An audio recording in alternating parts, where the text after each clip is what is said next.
con la respuesta natural de circuitos de primer orden y resolvimos el ejercicio, este ejercicio, ¿no? En el que determinamos o se nos pide determinar la corriente a través de la resistencia.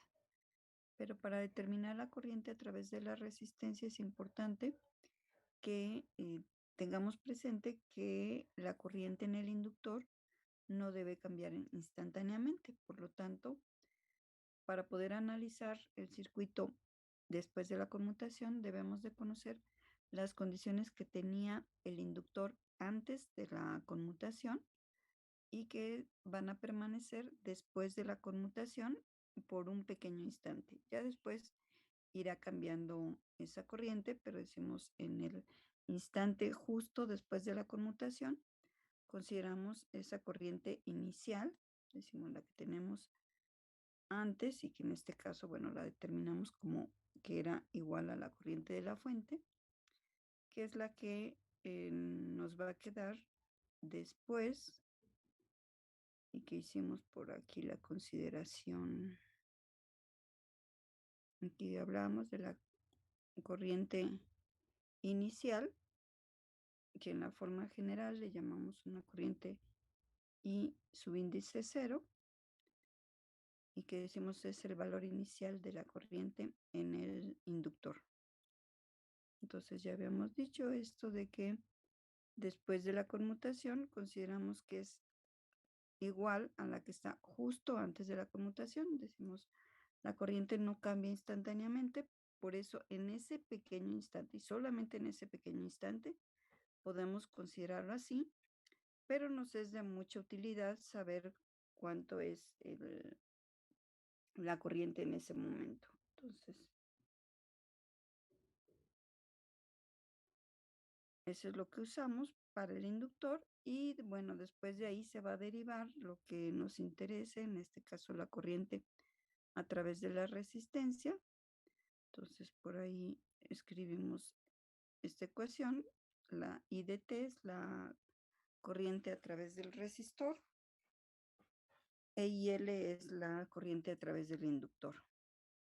Entonces, a partir de eso y haciendo que la constante de tiempo tau sea igual a L entre R, entonces podemos escribir la ecuación para la corriente I de T como la corriente IS, porque es la que nos dio como corriente inicial, por E a la menos T entre tau, donde tau decimos debe de cumplir esta condición. Entonces eso fue lo que resolvimos en la clase anterior. Vamos a continuar haciendo algunos ejercicios. Entonces, bueno, vamos a suponer ahora que tenemos ese circuito y que el interruptor ha estado conectado de manera que está cerrado en esta posición por mucho tiempo y que en el instante t igual a 0, como se indica en el diagrama, el interruptor se abre. Observar que cuando el interruptor está cerrado, pues tenemos una fuente de corriente independiente que está alimentando todo el circuito. Que tenemos en el circuito un inductor que nos va a almacenar energía en forma de corriente. En el momento en que el interruptor se abre, observar que esta parte del circuito se desconecta. Entonces, aunque hay aquí en esta parte de abajo un cable conductor, puesto que aquí en esta parte está abierto, ya no se cierra el circuito y por lo tanto, decía, a esta parte del circuito ya no pasa corriente. Entonces nos quedaríamos con la parte del circuito que está a la derecha del interruptor. Y lo que decíamos, como tenemos un inductor que almacena energía, entonces cuando se elimine o se desconecte la fuente de corriente independiente, el inductor va a empezar a proporcionar energía partiendo de la energía que almacenó previamente. Estamos suponiendo que lo que decimos ha estado cerrado por mucho tiempo, la corriente que se indica en la fuente independiente es constante, entonces el circuito ya llegó a un estado estable por el cual nosotros podemos determinar cuáles son las condiciones justo antes de la conmutación, ¿no? Entonces, bueno, lo que nos interesa es, primero, vamos a determinar la corriente en el inductor. Entonces, lo que decíamos, se hace el análisis en dos etapas. Una, que es antes de la conmutación, para saber cuáles van a ser las condiciones iniciales después de la conmutación. Y ya después hacemos el análisis con el cambio que hicimos con el interruptor. Entonces, bueno, si nosotros analizamos para el tiempo t igual a 0 menos, es decir, justo antes de la conmutación, estamos asumiendo lo que decíamos, que hemos estado con ese circuito conectado en esas condiciones por mucho tiempo, por lo tanto, el circuito ya se estabilizó. ¿En qué sentido se estabiliza? Bueno, pues decíamos, si la corriente que tenemos es constante y sabiendo que el voltaje en un inductor es de la forma, la inductancia por la derivada de la corriente en el inductor con respecto al tiempo, y sabemos que esa corriente es una constante, ha estado por mucho tiempo conectado el circuito así, entonces la corriente ya el inductor la considera constante. Obviamente, cuando nosotros conectamos por primera vez un circuito a elementos que almacenan energía, sí puede haber un cambio en las señales porque obviamente le lleva tiempo hacer los cambios, en este caso, por ejemplo, de corriente. Decimos, no son instantáneos, no es como, por ejemplo, si nosotros ponemos una fuente de voltaje, va a pensar aquí en un interruptor con una resistencia. En cuanto nosotros cerramos este interruptor y aplicamos el voltaje, inmediatamente vemos el voltaje en la resistencia y vemos también una corriente. Sin embargo, en los capacitores, en los inductores, esto lleva tiempo que los elementos lleguen a almacenar energía, pues le lleva tiempo. En esa parte, pues, si nos interesara, tendríamos que hacer el análisis, pero ahorita estamos suponiendo que ha estado ya por mucho tiempo conectado y esa parte ya no nos afecta. Ya hizo los cambios el circuito, ya llegó a un estado estable y en este caso decimos como la corriente es constante, la derivada es cero, por lo tanto el voltaje es cero, y lo que decimos, sustituimos el inductor por un cortocircuito porque el voltaje en el inductor después de mucho tiempo llega a ser cero. Y decimos, eso lo podemos sustituir por un cortocircuito. Pero al sustituir por un cortocircuito, eso implica que de todos modos aquí está fluyendo una corriente. La corriente IL de T fluye a través del inductor. Que su voltaje sea cero es otra cosa, pero la corriente fluye. Obviamente hablamos de una corriente constante. Esta es la corriente que está fluyendo por el inductor, pero como es constante, su derivada es cero. Pero la corriente IL de T no necesariamente es cero. Puede ser como en este caso, que viene de una fuente de corriente. Tendremos que analizar el circuito para ver de qué valor es. Entonces, en este caso nos queda un circuito de esta forma. Y como vemos que en el inductor lo estamos representando como un cortocircuito, pues obviamente la corriente de la fuente que llega a este nodo se dividiría en dos corrientes, la corriente a través de la resistencia y la corriente a través del inductor. Pero obviamente por la forma en que se comporta el inductor, que se comporta como un cortocircuito, entonces veríamos que toda la corriente realmente se va hacia el inductor. Entonces, la corriente justo antes de la conmutación es igual a la corriente de la fuente. Decimos, esa corriente en el inductor antes de que el interruptor se abra es precisamente el valor de la fuente de corriente. Y esto es de 20 amperes. Entonces, con ello ya determinamos cuánto es la corriente que está fluyendo, decimos, en el inductor justo antes de la conmutación.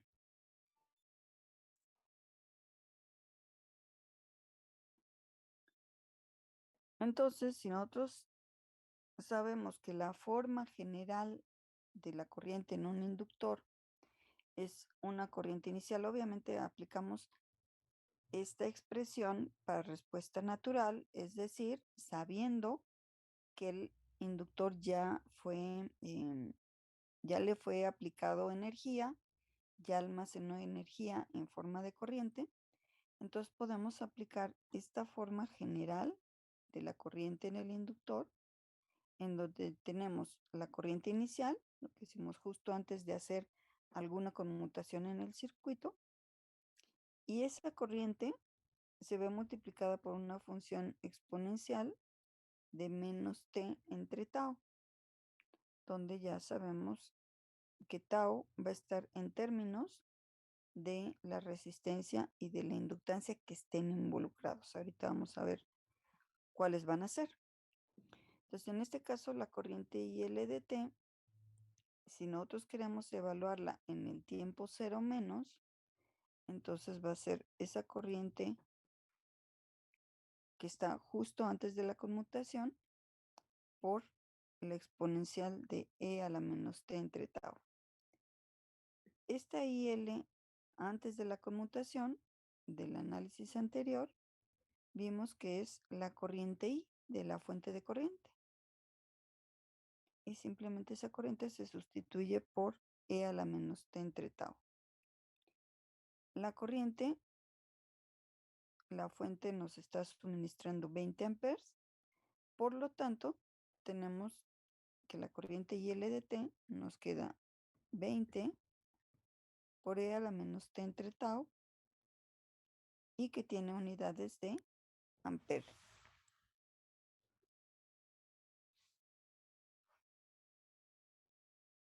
Entonces decíamos, la constante tau para un circuito RL debe ser igual a la inductancia L entre R. Pero esto lo hicimos cuando nosotros teníamos simplemente algo así. Un solo resistor con un solo inductor en paralelo. En el circuito que estamos analizando, pues hay varias cosas. Si nosotros nos regresamos a ver el circuito original, vemos, este es el circuito que vamos a analizar después de la conmutación. Y observamos que pues tiene una, dos, tres resistencias en el circuito y el inductor. Obviamente pues tenía la fuente de corriente y la otra resistencia, pero eso es solamente para ver valores. Entonces lo que estamos viendo es que se comporta de esta manera. Y entonces lo que nosotros habíamos encontrado como la corriente en el inductor tiene que ver tanto con la corriente que le suministra la fuente como con el circuito mismo. Obviamente el circuito mismo representa una carga para la fuente y pues nos va a modificar los valores de la corriente que se está aplicando. Ya en el inductor, pues ese valor se va a ver modificado. Entonces lo que tenemos que reducir esto en el análisis previo que hicimos para un circuito RL, propusimos un circuito de esta naturaleza. Simplemente una fuente de corriente con un inductor y un resistor en paralelos y ya de ahí derivábamos todo el análisis. Bueno, entonces si ahora nosotros queremos determinar la constante de tiempo, que es L entre R, observar que tenemos un solo inductor, entonces correspondería con este valor. Pero en el caso de la resistencia, en el circuito tenemos varios resistores, entonces tendremos que encontrar esto que está indicado, la resistencia que el inductor ve, entre comillas. Es decir, que si nosotros sustituyéramos el circuito resistivo por una sola resistencia entre las terminales del inductor, es decir, en estos dos puntos, pues nosotros podemos encontrar un circuito equivalente y con ello trabajar. Entonces lo que necesitamos que ver es qué resistencia es la que ve el inductor conectada entre sus terminales. Y entonces para ello lo que vamos a hacer es encontrar una resistencia equivalente entre esas terminales. Es decir, podemos quitar o eliminar temporalmente el inductor y ver exactamente las características del circuito en estos dos nodos. Entonces lo que queremos es ver cuál es la respuesta del circuito en esos dos nodos.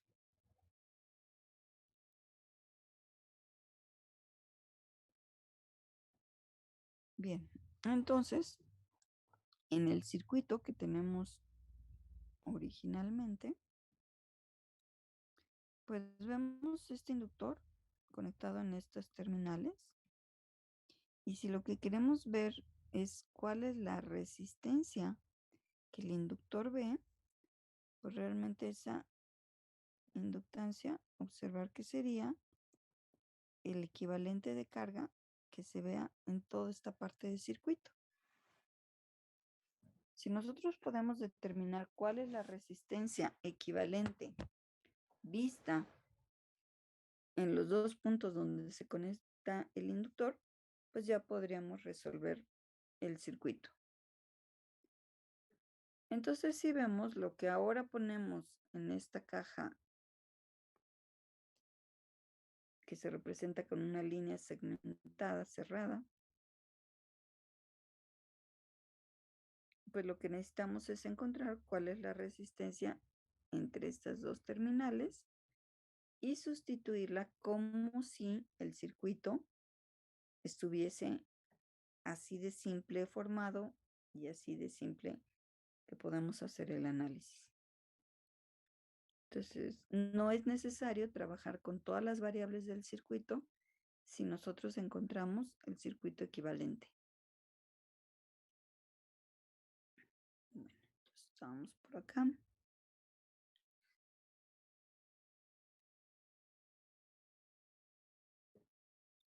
Entonces decía del diagrama, pues me había regresado. Del diagrama, la resistencia equivalente que vemos es la resistencia, decía, conectada entre estos dos puntos. Veámoslo como que está en estos puntos. Si vemos de este punto a este, tenemos la resistencia R1 y luego una resistencia equivalente formada por esas dos resistencias en paralelo. O simplemente decir que toda la resistencia equivalente pues es la primera resistencia R1 más, porque están en serie, el resultado de R2 y R3 en paralelo.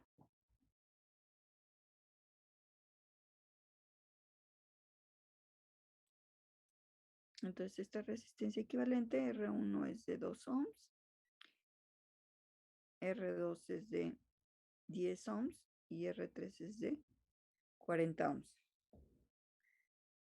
Entonces cuando hacemos el paralelo de 10 ohms y 40 ohms, tendríamos 400 entre 50, que nos darían 8 ohms, y le sumamos 2 ohms.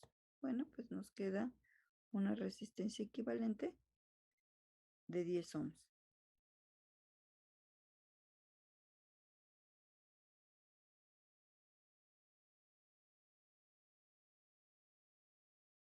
Bien, entonces esto es la resistencia que el inductor ve, porque es lo que está conectado a sus dos terminales del inductor. Por eso lo ponemos aquí entre comillas esto de B.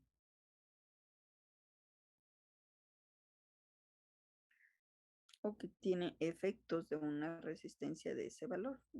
Podríamos, si fuéramos más estrictos con el lenguaje, pues sería ver o analizar los efectos que se ven de esa resistencia que hemos encontrado que aparenta estar ahí conectada al inductor, pero que en realidad decimos es un arreglo resistivo, ¿no? Son varias resistencias, no es una sola. Bien, entonces con esto ya nosotros podríamos calcular la constante tau, porque esa resistencia, decimos, queda en paralelo con el inductor y por lo tanto podemos considerarla en la relación que habíamos dicho de tau, que es L entre R, pues sustituir de esa forma y decir, bueno, ahora la tau es una inductancia, la única que teníamos originalmente, entre una resistencia, pero es una resistencia equivalente. En este caso nos da 2 henrys entre 10 ohms y esto nos da una constante tau de 0.2 segundos. Entonces, si sustituimos estos valores en la IL de T, dijimos, pues IL de T es obviamente por ahí esa constante que está multiplicando, que ahorita la omitimos, por E a la menos algo que multiplica el tiempo T. Y todo esto expresado en amperes.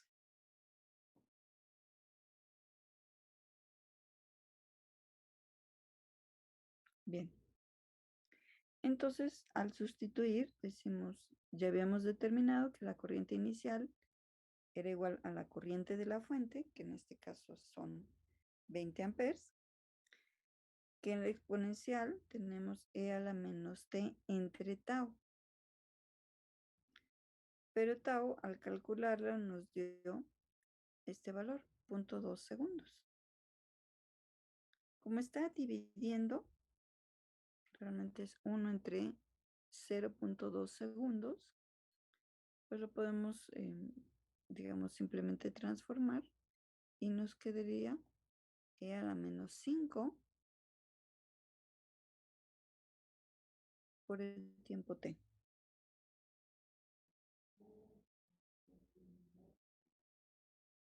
Bien, entonces teniendo esto, ya podemos asegurar que eso es para un tiempo T mayor o igual que 0, porque el análisis siempre lo hicimos, ya que se hizo la conmutación y que se hicieron los cambios correspondientes en ella.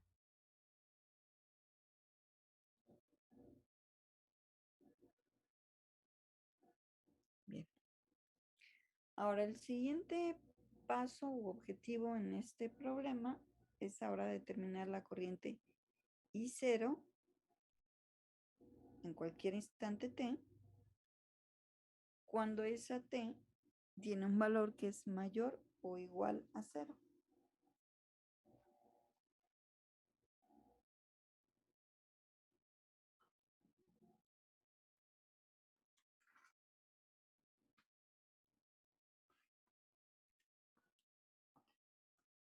Entonces, bueno, lo que vamos a necesitar ahora, como nos dicen que el tiempo t es mayor o igual a 0, es decir, cuando se hace la conmutación, pues ahora vamos a analizar el circuito después de la conmutación, es decir, cuando hemos abierto ese interruptor y queda desconectada la parte del circuito que está al lado izquierdo. Entonces aquí, por aquí estaba este interruptor. En realidad no tiene mucho caso ponerlo, de ahí que podemos simplemente reescribir la parte del circuito que queda cuando se abre el interruptor. Vamos a suponer que la corriente en el inductor, por aquello que dijimos que no puede cambiar de manera instantánea, pues vamos a suponer que efectivamente justo después de la conmutación, lo que estamos viendo en el inductor es la corriente que tenía antes de la conmutación. Lo demás del circuito, pues obviamente queda exactamente igual. Las resistencias no almacenan energía, por lo tanto no se ven afectadas en esta forma.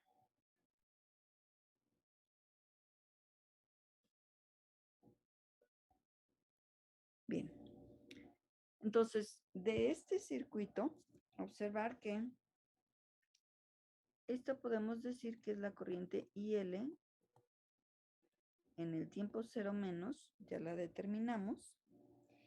Y cuando analizamos para t mayor o igual que cero, esa corriente antes de la conmutación es la corriente que está justo después de la conmutación. Decimos, esto es un análisis para un pequeñísimo instante, nada más considerando lo más cercano al valor de cero. Ya obviamente después va cambiando el tiempo y va a tener algún otro valor que sí nos pueda modificar algunos valores que hemos encontrado. Entonces, bueno, lo que nosotros tenemos es que después de la conmutación, el circuito nos queda de la forma en que está indicado.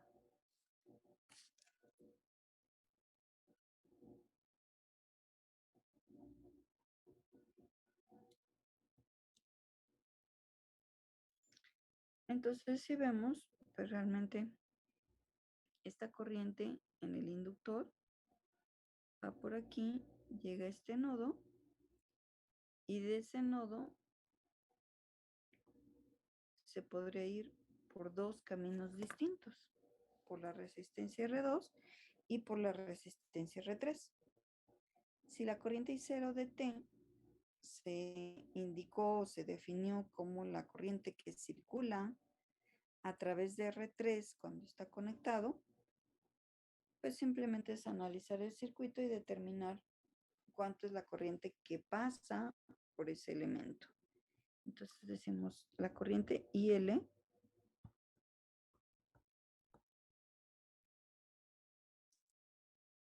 está en la resistencia R2, llega al nodo inferior y de ahí se va en dos resistencias.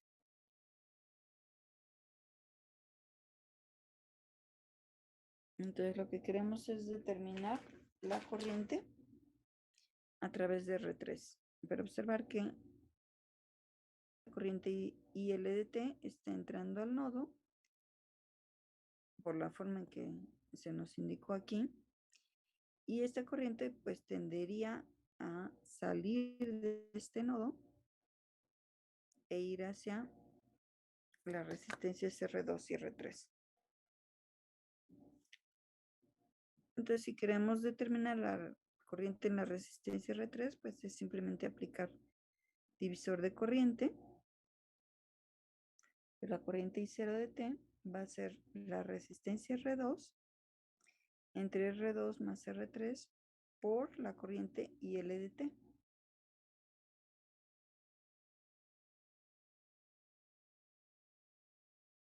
Entonces nos queda de esa forma el valor de la corriente a través de la resistencia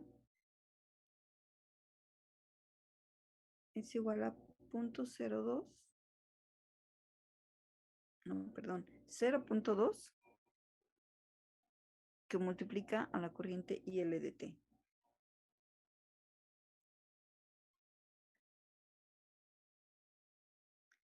Entonces, pues esto es multiplicar por la corriente IL de T que obtuvimos.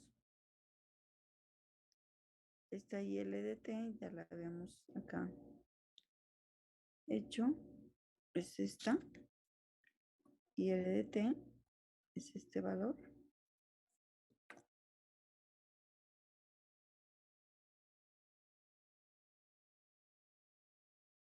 Pues obviamente ahí, dado que estamos diciendo que la corriente en R3 va en este sentido y se ha especificado en sentido contrario, pues tendremos que agregar un signo negativo en el divisor de corriente.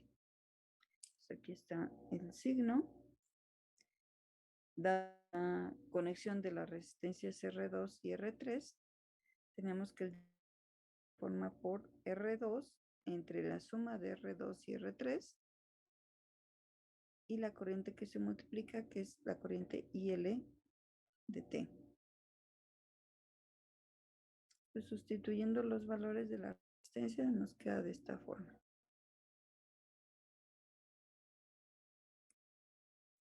Entonces,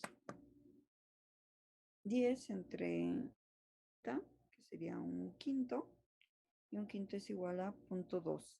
Y ese 0.2 lo que hace es multiplicar a la corriente IL de T.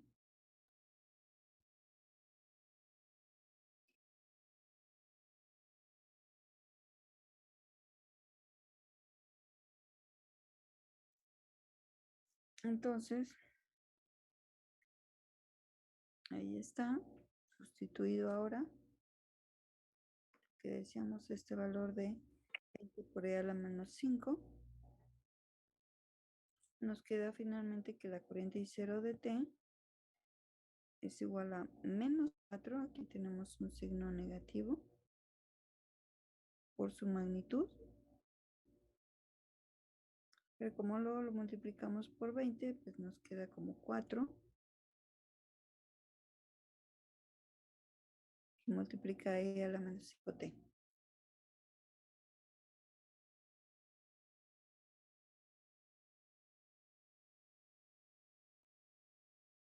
Bien, ¿alguna duda con respecto a esta solución?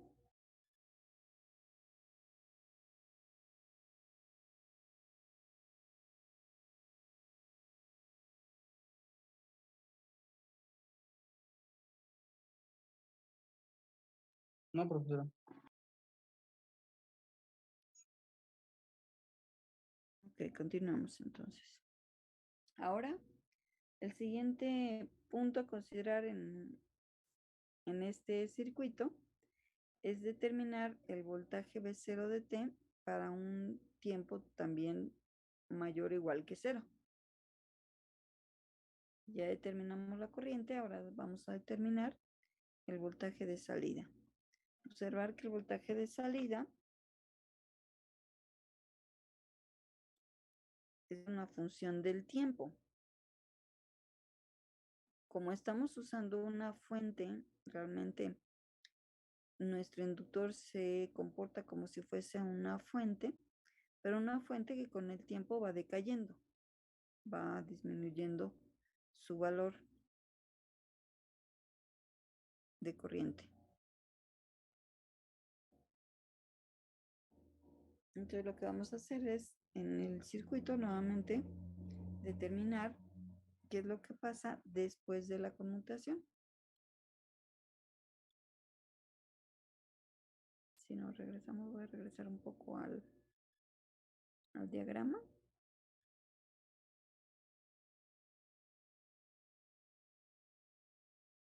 No está indicado B0, supongo que debe estar aquí. Ahorita vamos, coincide que esté aquí.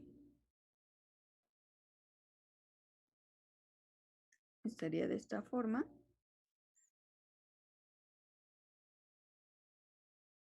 Entonces lo que vemos que el voltaje pues es simplemente la corriente que está circulando por este resistor multiplicado por su resistencia.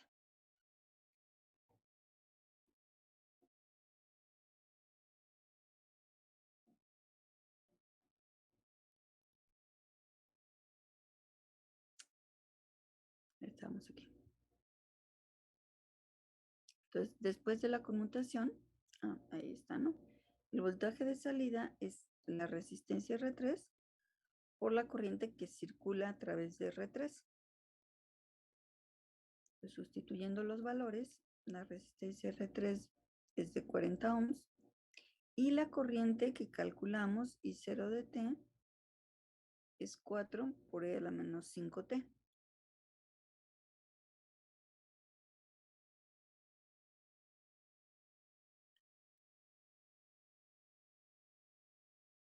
Desarrollando nos queda que el voltaje en la resistencia es menos 160 por E a la menos 5T volts.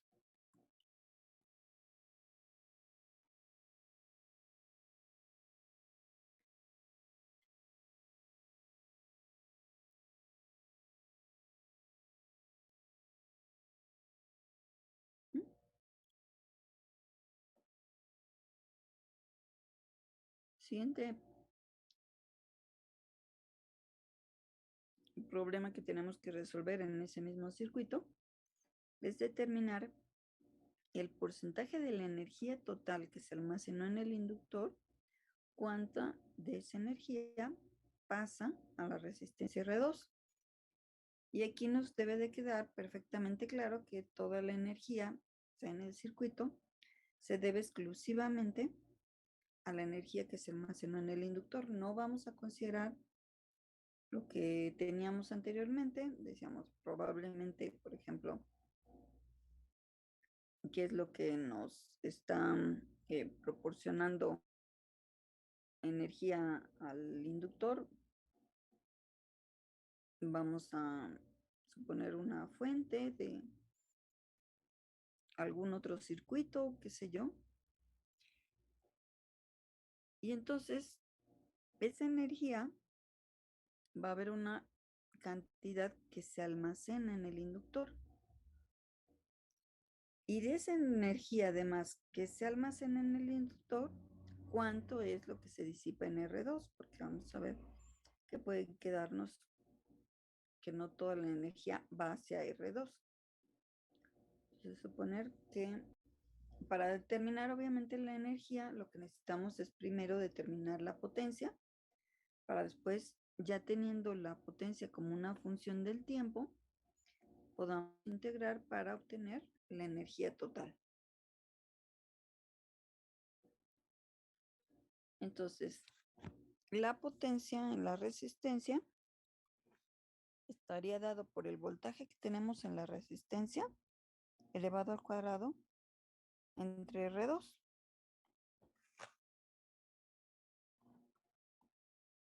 Y observar que aquí es importante que identifiquemos que efectivamente el voltaje en R2, por la forma o el lugar donde se indicó el voltaje de salida, pues vemos que es el mismo que tiene cuando le llamamos el voltaje en la resistencia R2. Entonces realmente lo que estamos haciendo es ese voltaje BR2, pues sabemos que es el mismo que se propuso como el voltaje B0 o voltaje inicial.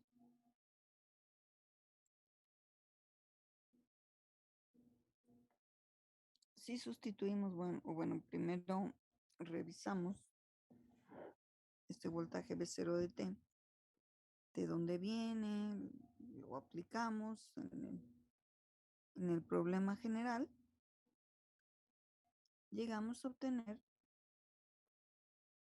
esto, ¿no? Que el voltaje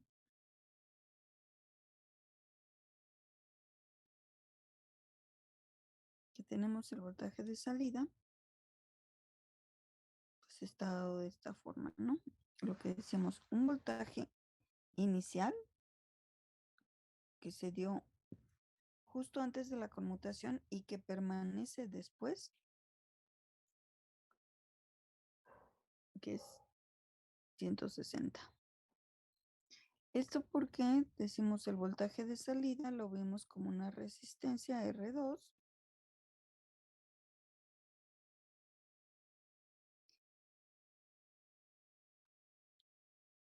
que el voltaje es aplicándose en sus terminales, ¿no?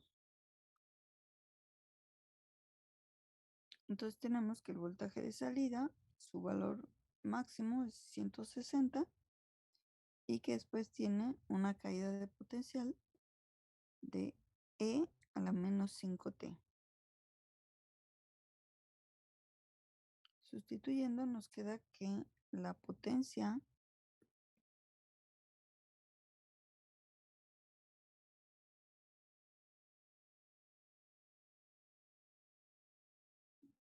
bien.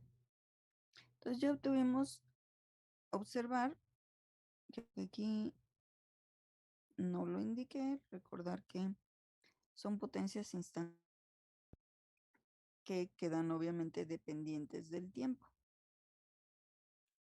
Y nos queda que la potencia en R2 como función del tiempo, ojo, es 2560 por la exponencial de menos 10t más algún otro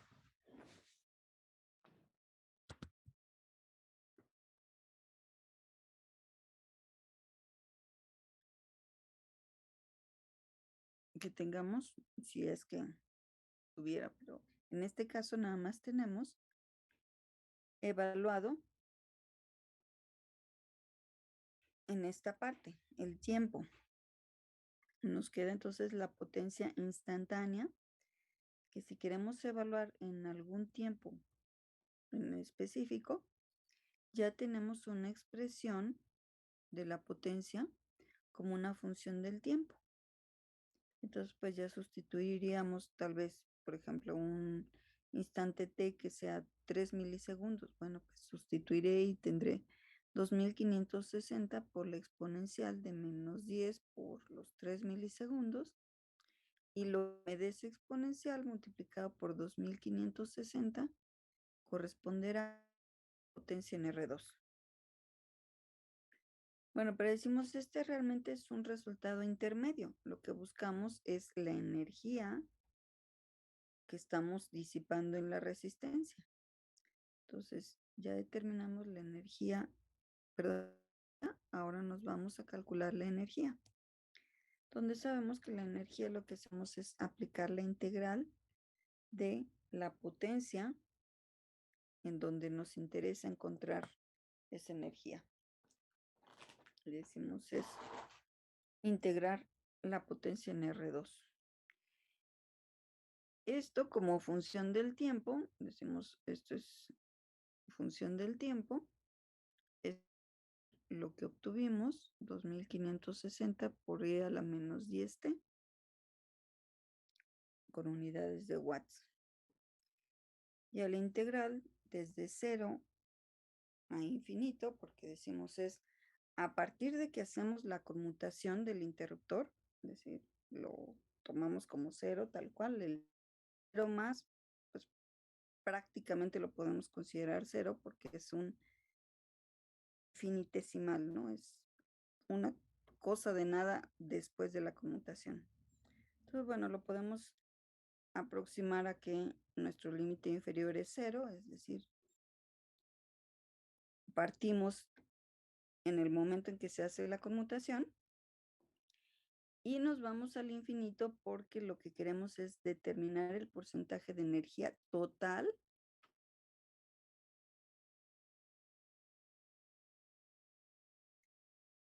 que almacenamos en el inductor, pero que se disipa en R2. O sea, de toda esa energía que se almacenó en el inductor, ¿cuánta se disipa en R2?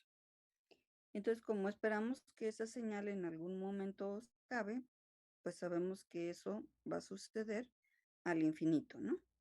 Entonces, por eso proponemos estos dos límites de integración. Obviamente, en el infinito, lo que tenemos es que cuando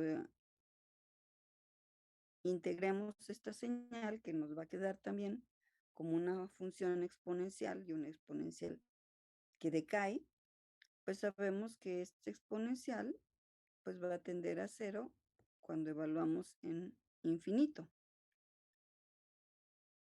Y cuando evaluamos en 0, pues este exponencial va a ser 1 Y entonces, bueno, ya a la hora de que apliquemos esto, decía la integral y demás, evaluando nos queda que la energía que se disipa en la resistencia es de 256 joules. Esa es la energía total disipada en R2.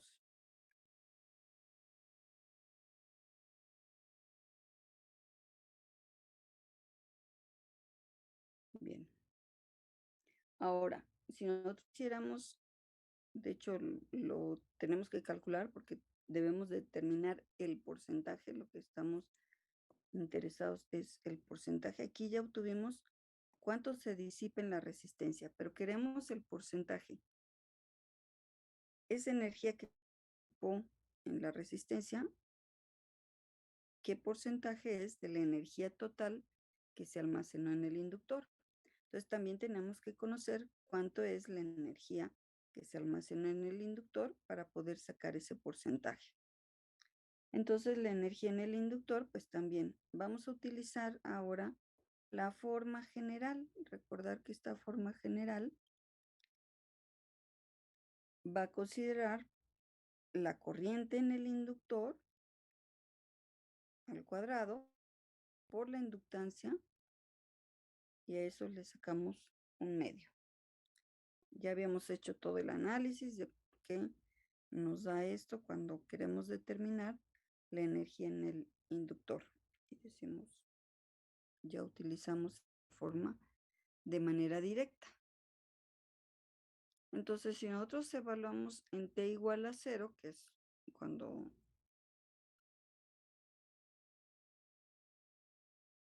almacenado la energía en el inductor, es decir, en el tiempo t igual a 0, cuando se hace la conmutación, ya permitimos que el circuito le asigne o le entregue energía al inductor y este la ha almacenado.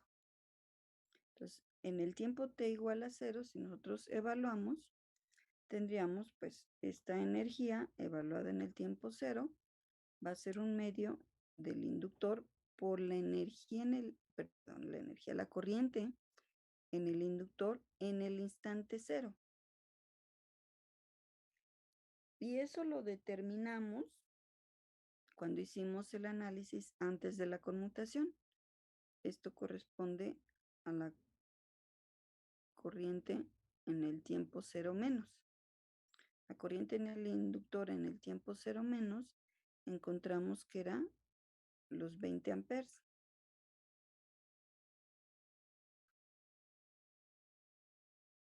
Entonces, pues esa corriente la elevamos al cuadrado, la multiplicamos por la inductancia, que es de 2 henries, y obtenemos entonces que en el inductor se almacenan 400 joules. Desde que venimos del menos infinito, se le fue aplicando energía y justo antes de la conmutación, el inductor tiene en ese instante una energía de 400 joules justo en el momento en que se hace la conmutación del interruptor. Entonces, como ya tenemos la energía en el inductor y la energía que se disipa en la resistencia, entonces ya podemos calcular el porcentaje. El porcentaje de energía, pues obviamente es la energía en la resistencia que se nos indicó entre la energía que tenemos justo antes de la conmutación, porque es lo que decía, es la energía total almacenada en el inductor. Y pues como es un cociente, lo multiplicamos por 100 para que nos quede expresado como porcentaje. Entonces, la energía en la resistencia fue de 256 joules y la energía en el inductor fue de 400 joules. Ese cociente multiplicado por 100 nos da un porcentaje de 64. Entonces, sobre R2 se disipa un 64% energía del inductor. ¿Qué pasa con el otro 36%? Pues se disipa en otros elementos. Aquí nos están pidiendo calcularlo para la resistencia R2, pero si pues nos regresamos y vemos el circuito que nos quedó, se nos piden esta resistencia R2, pero también está R1 y está R3. Obviamente podríamos calcular esas energías en R1 y R3, tal como lo hicimos para R2, y entonces ver que efectivamente la energía que se disipa es igual a la energía que se entrega.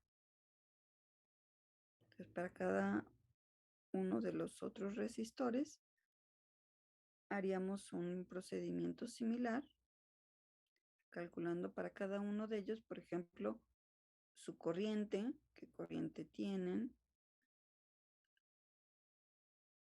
determinar el voltaje para poder determinar su potencia, a partir de la potencia poder calcular la energía. Y entonces finalmente lo que decía es determinar esto, ¿no? Entonces con los otros resistores obtendremos las otras cantidades que nos completen el 100% de la energía que se almacenó en el inductor. Ok, ¿alguna duda con la solución de este ejemplo?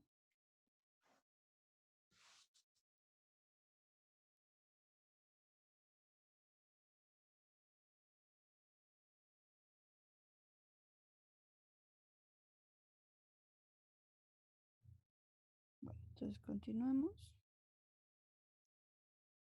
Vamos a resolver ahora para el circuito que se muestra. Nuevamente tenemos un interruptor ahora con dos posiciones de cierre. Decimos, la primera posición es que está cerrado, haciendo que haya un contacto con la terminal de R1. Entonces R2, como si ni siquiera estuviera conectado ahí, porque no hay corriente que fluya a través de esta resistencia, ¿no? Entonces la corriente es cero. A través de resistencia es como si no estuviera. En el instante t igual a 0, pues conmuta y pasa a la posición donde une con la terminal de R2 y vemos nuevamente que la red B1 con R1 quedan fuera del circuito, ya no circula corriente a través de esos elementos, por lo tanto ya no nos interesa. ¿Qué suceda con ellos? Pues, no nos interesa, es un voltaje que ahí va a estar permanentemente, R1 no tiene corriente, no tiene voltaje, pues realmente no nos aporta información relevante.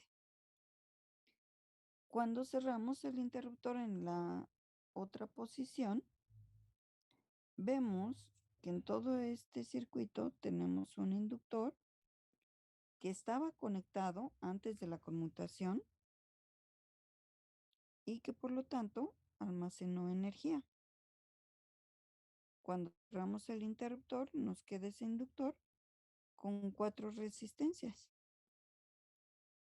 Pero recordar que el inductor, bueno, pues sí tiene ahí una energía, pero esa energía es finita. Entonces, nuevamente lo que tenemos que hacer es primero encontrar las condiciones del inductor cuando está el circuito conectado de esa manera, ¿no? En la primera posición. Entonces, antes de la conmutación tenemos eso. Como tenemos una fuente de voltaje independiente constante, decimos aquí estamos viendo que el voltaje es constante, venimos desde el menos infinito, Por lo tanto, en el circuito, tanto señales de voltaje como de corriente ya se estabilizaron y tenemos que, dado que el voltaje del inductor es de esta forma, la corriente es constante, por lo tanto el voltaje en el inductor es cero y eso corresponde con un cortocircuito.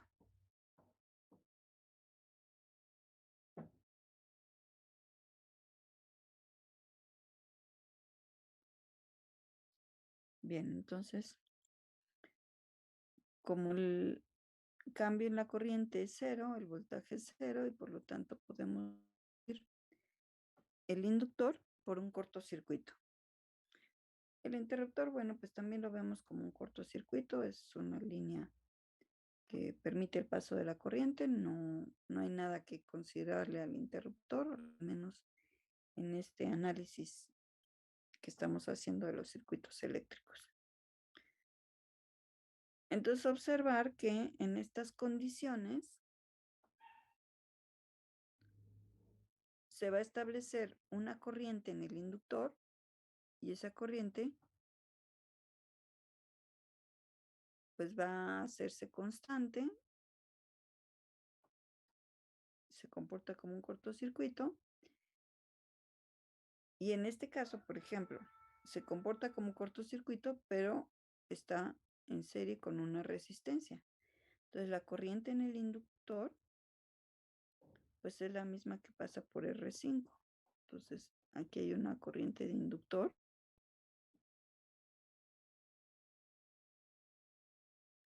que pasa por la resistencia R5. Entonces, lo que necesitamos es determinar esa corriente, ¿no? Como esto se comporta como cortocircuito, bueno, pues vemos que la corriente en realidad se divide en las dos ramas de R4 y R5 y que debemos de encontrar entonces una corriente que se establece aquí y que va a ser dividida. Esa es una forma de resolver, pero podríamos, por ejemplo, determinar el voltaje que se establece aquí, si por ejemplo este lo tomamos como referencia, y sabemos que como esto está comportándose como cortocircuito, sobre esta rama solamente está la resistencia R5. Por lo tanto, si determinamos un voltaje, le voy a llamar un voltaje Bx, en ese nodo, la corriente que pasa por el inductor y que es la misma que pasa por el resistor R5, pues puede ser calculada de manera sencilla por ley de Ohm. Tenemos el voltaje en esta terminal, obviamente hay que determinarlo. Dividimos entre la resistencia y entonces tendremos la corriente tanto en la resistencia como en la inductancia o el inductor.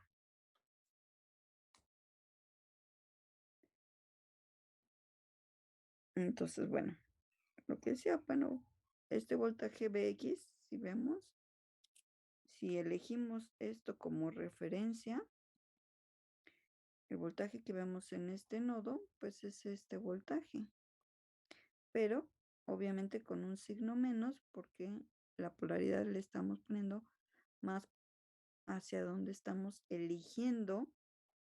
Aquí observar que es elegir por ahí la referencia. Entonces aquí tendríamos menos el voltaje de salida. El voltaje de salida, decía, lo podemos hacer así, determinar qué voltaje tenemos en ese punto. Pues en realidad es el voltaje que corresponde a este par de resistencias que están conectadas en paralelo.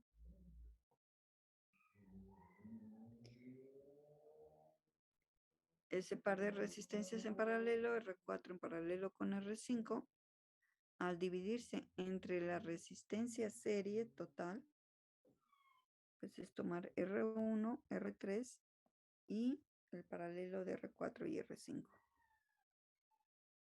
Y todo eso por el voltaje que tenemos aquí. No, perdón, aquí sí. Sí, porque estábamos considerando R1, R3. Desde aquí, ¿no? Todo el voltaje que aplica la fuente.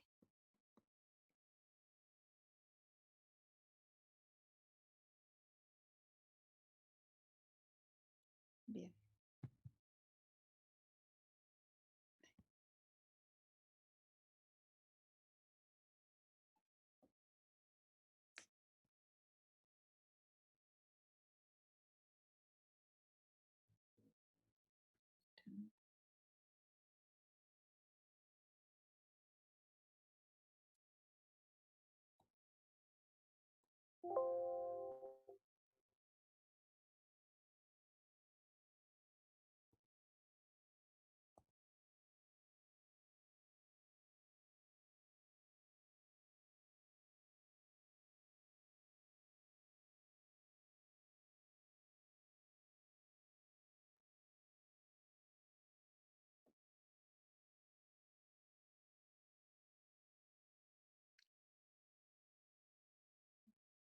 Quedamos aquí.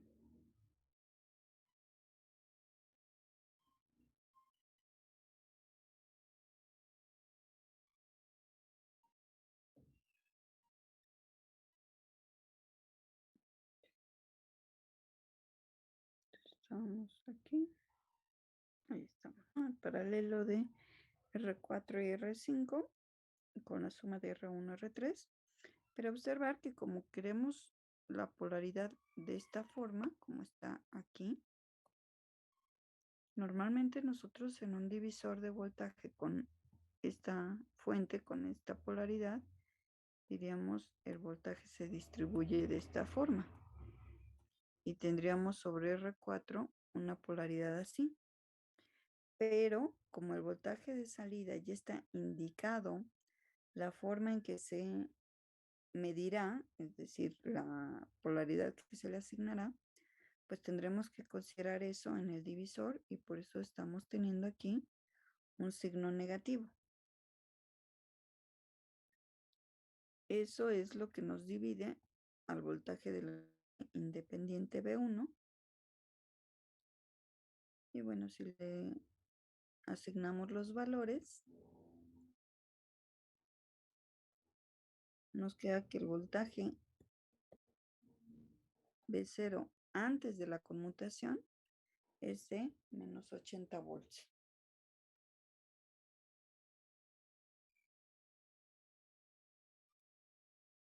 Y entonces ya tenemos resuelta esa parte.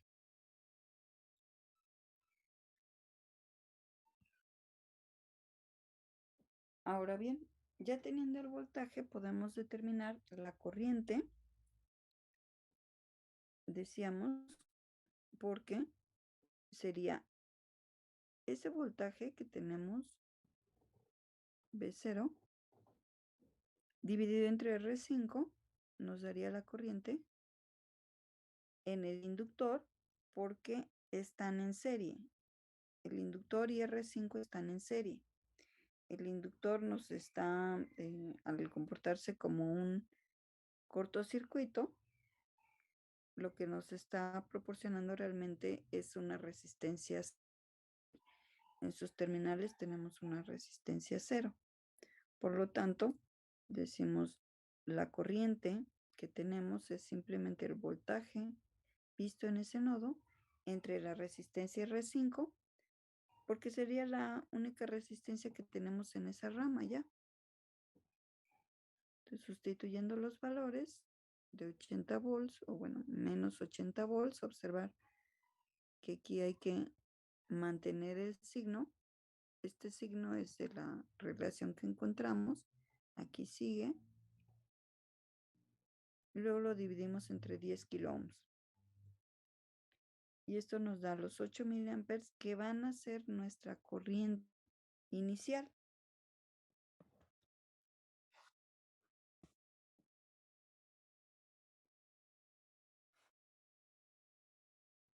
Bien.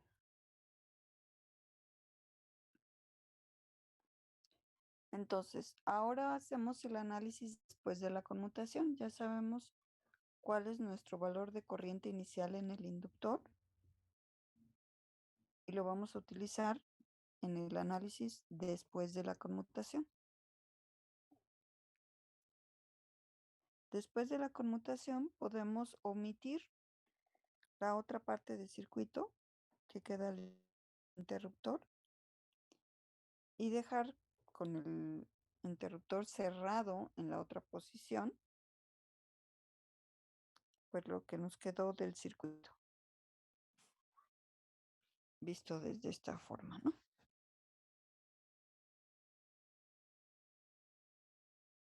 Bien.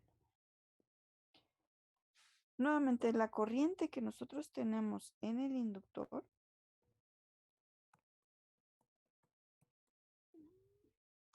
tiene general, decimos esto, se obtuvo equivalente RL.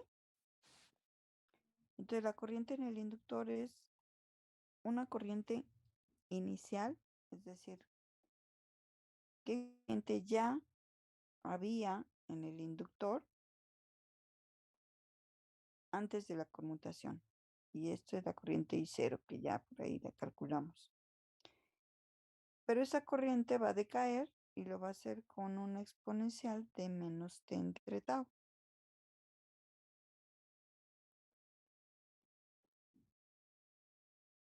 Entonces tenemos esto. Lo que nos interesa ver ahora para poder aplicar la forma general de la corriente, recuerden que la corriente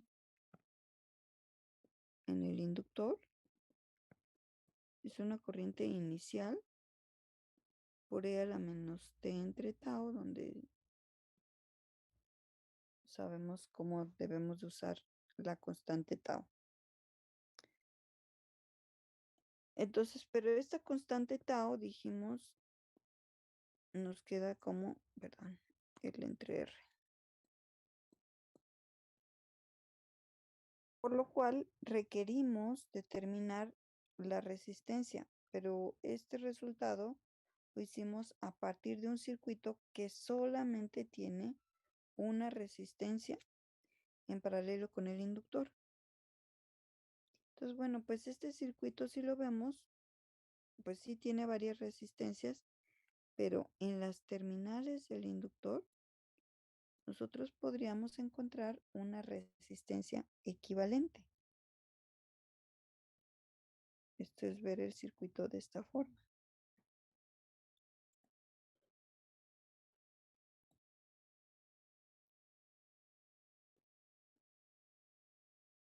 Aquí es donde teníamos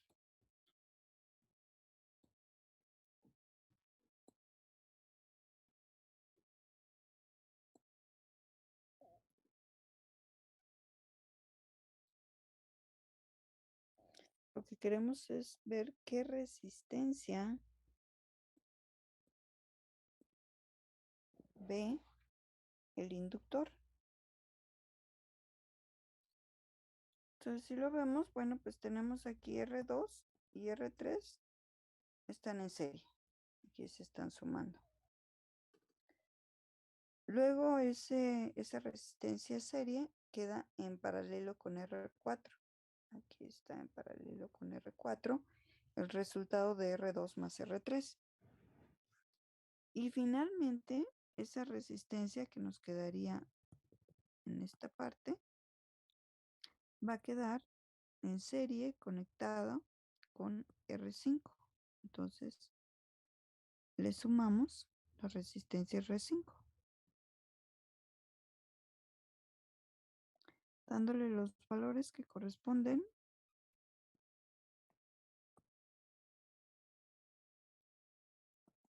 Ay, perdón. ¿Por qué puse eso? Entonces, dándole los valores nos queda una resistencia de 18 kiloohms, que es la resistencia que ve el inductor. Es decir, nosotros tenemos esto, el inductor, y en sus terminales está viendo de todo ese circuito, esa red resistiva, está viendo una resistencia equivalente que es de 18 kiloohms. A través de esta resistencia es que el inductor va a perder la energía que almacenó.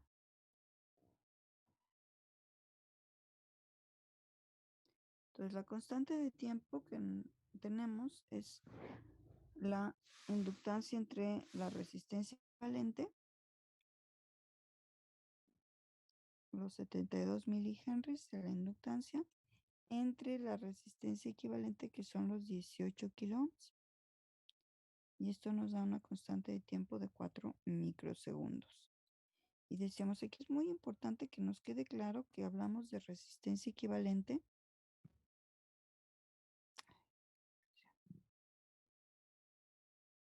porque hicimos estas terminales. Y tenemos que encontrar qué resistencia presenta todo este arreglo resistivo. Nosotros nada más decimos es, por ejemplo, R4 y R5, que como que los veo que están, me parece que están en serie. En realidad no. Entonces decimos, tenemos que encontrar exactamente cuál es la resistencia que se ve entre este punto y este.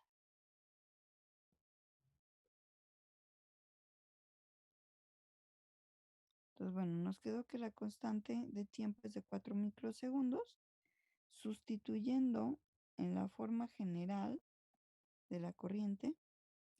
Dijimos que era una corriente I0 por E a la menos T entre una constante de tiempo. Esa constante, pues ya la calculamos, son 4 microsegundos.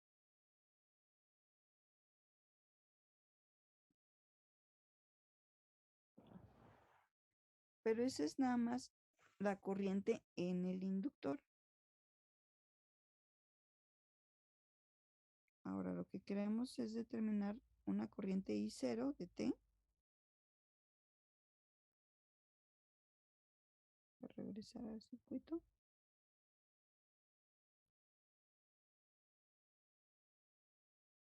Porque queremos determinar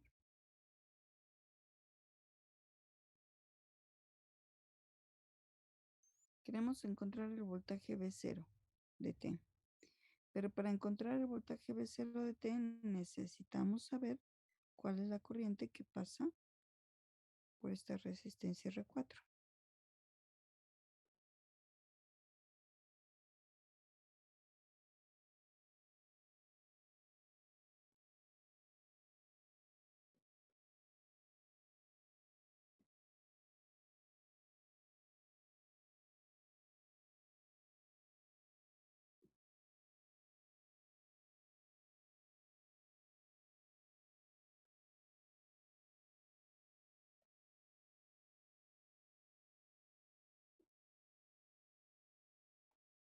Ahí tenemos entonces por divisor de corriente. Lo que queremos es la corriente en la resistencia R4 y es la corriente I de T que se divide a través de las ramas resistivas. Y entonces obtenemos un divisor de corriente de esta forma.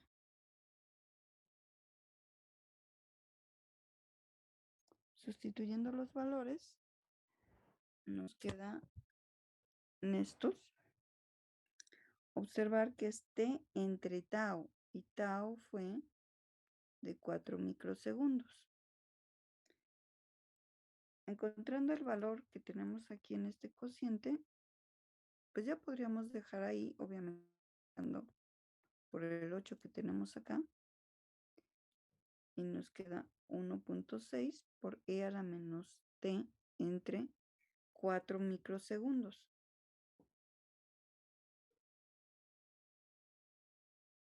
O se puede encontrar el inverso de ese valor.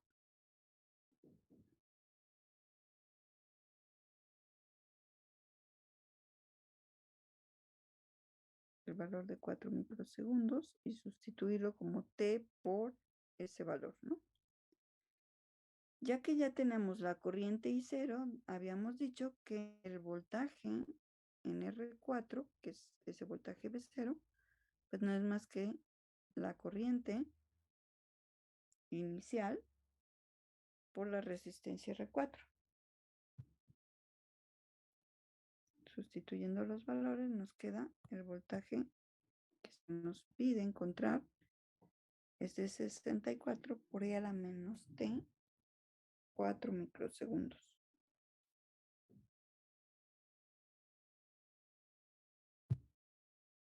Bien, hasta aquí. ¿Dudas?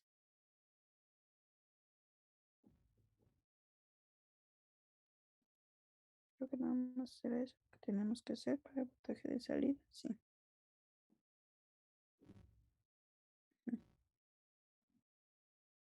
Este ya es con capacitor, entonces a ver, lo vamos a dejar para la siguiente clase.